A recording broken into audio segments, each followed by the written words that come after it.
Hi, I'm John Green. This is Crash Course U.S. History. There are two kinds of revolutions. Those where things do change and those where things don't change. Like, not to get all Crash Course mathematics on you or anything, but a revolution is a 360-degree turn which leaves you back where you started. That's what happened with the French Revolution. Basically, they just exchanged a bourbon for a Bonaparte. What? I don't have to say it all Frenchy. This is American history. And shut up, French people, about how if it weren't for your support in the American Revolution, this would be the history of southern Canada. But other revolutions, like the Industrial Revolution, actually changed things. So which was the American Revolution? Well, little of column A, little of column B. Mr. Green, yeah, we went from a bunch of rich white guys running the show all the way to a bunch of rich white guys running the show. You're not wrong, me from the past, but the 1700s were a pretty good century for rich white guys everywhere. I mean, they were running the show in Holland and Portugal and Spain, but only the United States became the country that invented baseball, the Model T, and competitive eating. So you're right, me from the past, but even if the US didn't live up to its rhetoric, that rhetoric was still powerful.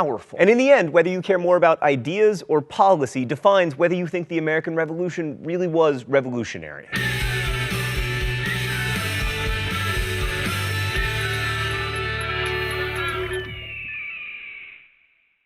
All right, let's start with the War for Independence. If you've been watching Crash Course, you'll know that we're not big on gratuitous war details, but we're obligated to tell you something about it. The main strategy of the British in the Revolutionary War was to capture all the cities and force the colonists to surrender. And the first part of that strategy pretty much worked. They captured Boston and New York and Charleston, but all the colonists had to do was not quit. I mean, they had home field advantage, knowledge of the terrain, easier supply lines, and Mr. Creepy Eyes down here. So while the British took the cities, the Americans, or Continentals, held onto the countryside. The most famous battle of the war was probably the Battle of Trenton, where Washington was like, I'm gonna cross the Delaware on Christmas morning. He had a funny voice. Everybody knows he had a funny voice. It's famous. That's a made-up fact. Don't put it on your AP tests. What do I know about Washington? Well, I know he had a funny voice. Washington surprised a bunch of Hessians, which was a pretty impressive victory, especially since he'd just come off a string of defeats. But he wasn't able to turn it into an all-out rout and ended up having to spend a miserable winter in Valley Forge. But remember, generals always get to eat. But the most important battle, at least in the north, was not Trenton, but Saratoga. This was a major defeat for the British, and while it's often put forth as an example of the superiority of the continental fighting man, the British mostly lost because of terrible generaling. The French would eventually bankrupt themselves helping us, which would lead to their own revolution. As thanks, we named our most important food after them. In the south, the country-city trend continued, with the British taking Charleston, but then continuing to lose smaller-scale battles and be harassed by guerrilla-style tactics. The key battle of the war in the south, because it was the one where the British surrendered, was at Yorktown in 1781. Lord Cornwallis made the brilliant tactical decision to station his troops on a peninsula surrounded on three sides by water filled with French ships, and the British lost the war. So what did this all mean for actual people? Well, Americans like to think that we all pitched in together and got rid of British tyranny and lived happily ever after. Also, that the Continental Army was the bravest, most loyal, and most effective fighting force in human history thanks to the leadership of George Washington.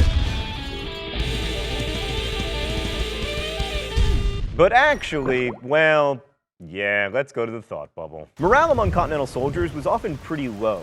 Rations were poor and soldiers went unpaid. As Joseph Plum Martin, a soldier from Connecticut, wrote, they felt they were starving in detail for an ungrateful people who did not care what became of us. And many other colonists didn't fight for independence, they fought with the British. Others were pacifists, like the Quakers, who often had their property confiscated when they refused to fight. And in colonial America, of course, losing property also meant losing rights. And for slaves, the so-called fight for freedom was very different than it was for Continental soldiers, because loyalty to Britain in the war could mean freedom. In 1775, British Governor Lord Dunmore issued a proclamation that granted freedom to any slave who deserted his master and fought for the British. Something like 5,000 slaves took him up on the offer. And in addition, many slaves saw the revolution as a chance to escape. Boston King left a cruel master and later wrote, I determined to go to Charlestown and throw myself into the hands of the English. They received me readily, and I began to feel the happiness of liberty, of which I knew nothing before. 100,000 slaves are estimated to have fled to the British. Now, many slaves were returned to their masters, but more than 15,000 left the U.S. when the British did. And it's worth remembering that the British Empire abolished slavery in all of its territory by 1843, and without a civil war. Thanks, Thought Bubble. So Native Americans were also profoundly affected by the Revolutionary War. Generally, they wanted to stay out of it, and the colonists mostly wanted them to remain neutral too. Like the Continental Congress was eager to remind the Iroquois of their history of neutrality, writing, "This is a family quarrel between us and Old England. You Indians are not concerned in it. We don't wish you to take up the hatchet against the king's troops. We desire you to remain at home and not join on either side, but keep the hatchet buried deep. Right, well, many of the Iroquois fought for the British anyway. The Oneidas joined the Patriots fighting against the Iroquois. Sometimes there were divisions within tribes themselves. Like with the Cherokees, younger chiefs tended to side with the British, older ones with the Americans. And it should be mentioned that, unsurprisingly, American troops were particularly brutal to American Indians who fought for the British, burning their villages and enslaving prisoners contrary to the accepted rules of war. And if the American Revolution was really about, as Thomas Jefferson would have it, the inalienable rights of life, liberty, and the pursuit of happiness, then the Indians were definitely the losers because they didn't get any of those rights. So we know slaves and Native Americans didn't get much out of the Revolutionary War. How did it go for women?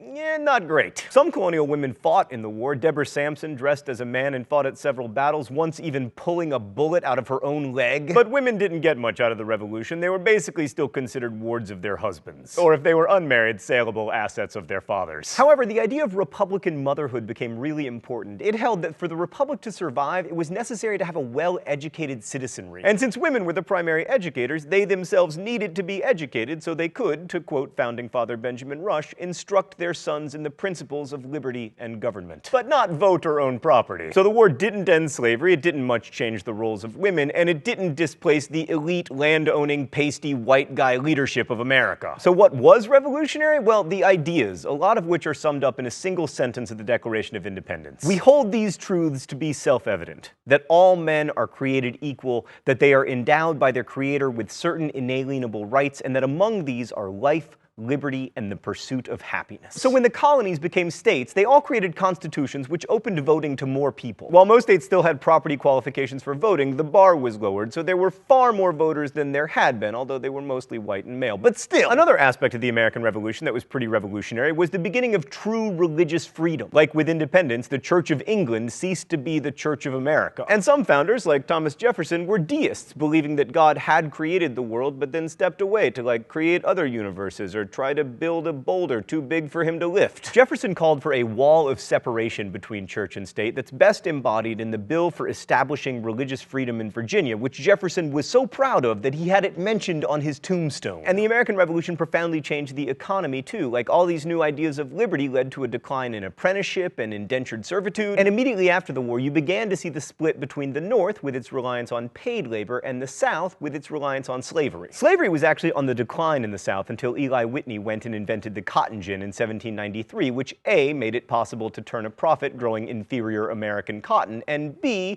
reinvigorated slavery. Yay, innovation. Oh no, it's time for the mystery document. The rules are simple. Mystery document, get it wrong. Shock pen, get it right. Woo! An equality of property, constantly operating to destroy combinations of powerful families, is the very soul of a republic. While this continues, the people will inevitably possess both power and freedom. When this is lost, power departs, liberty expires, and a commonwealth will inevitably assume some other form. Let the people have property, and they will have power, a power that will forever be exerted to prevent a restriction of the press and the abolition of trial by jury or the abridgment of any other privilege. Stan, why did you put communism in my mystery document? All right, so we got a fan of wealth distribution, but it isn't Marx because A, he's not American, B, he wasn't born. There were a bunch of far-left hippies in early America with their hemp growing and their liberty espousing. Oh, I hate the shock pen. All right, I'm gonna guess that it is noted lexicographer Noah Webster. Yes! Yes! Yes! Yes!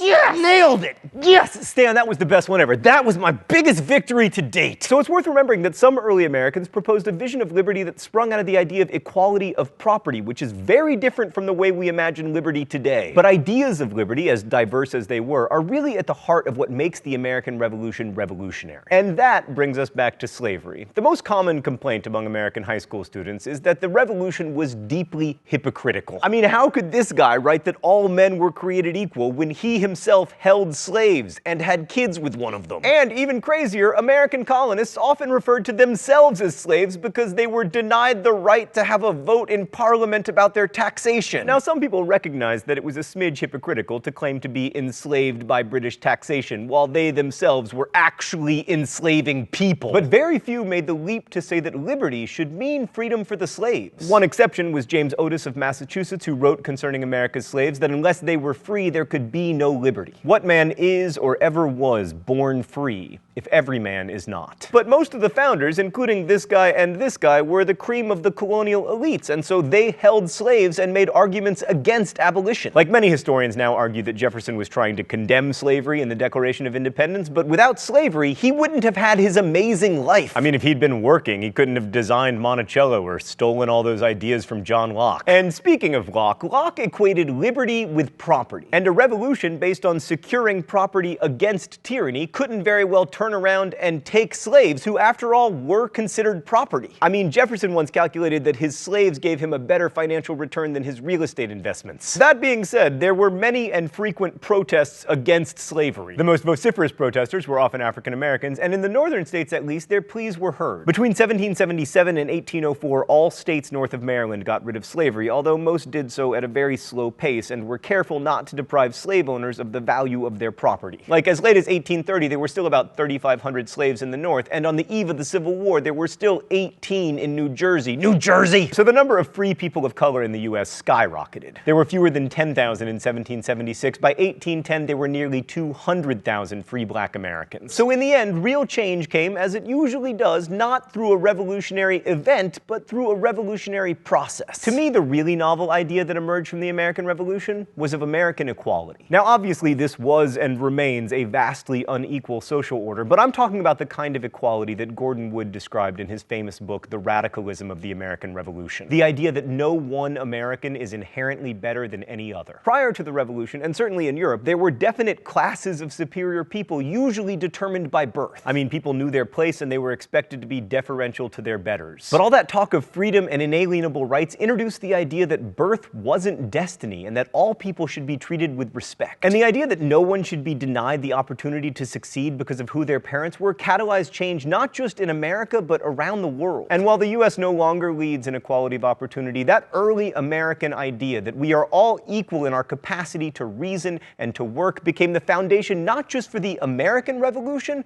but for many others that would come afterward. Thanks for watching. I'll see you next week. Crash Course is produced and directed by Stan Muller, edited by Stan and Mark Olson. Our associate producer is Danica Johnson. The script supervisor is Meredith Danko. The show is written by my high school history teacher, Raoul Meyer, and myself, and our graphics team is Thought Bubble. If you have questions about today's video, good news. There are historians waiting for you in comments, so ask away. Thanks for watching Crash Course, and as we say in my hometown, don't forget to be awesome.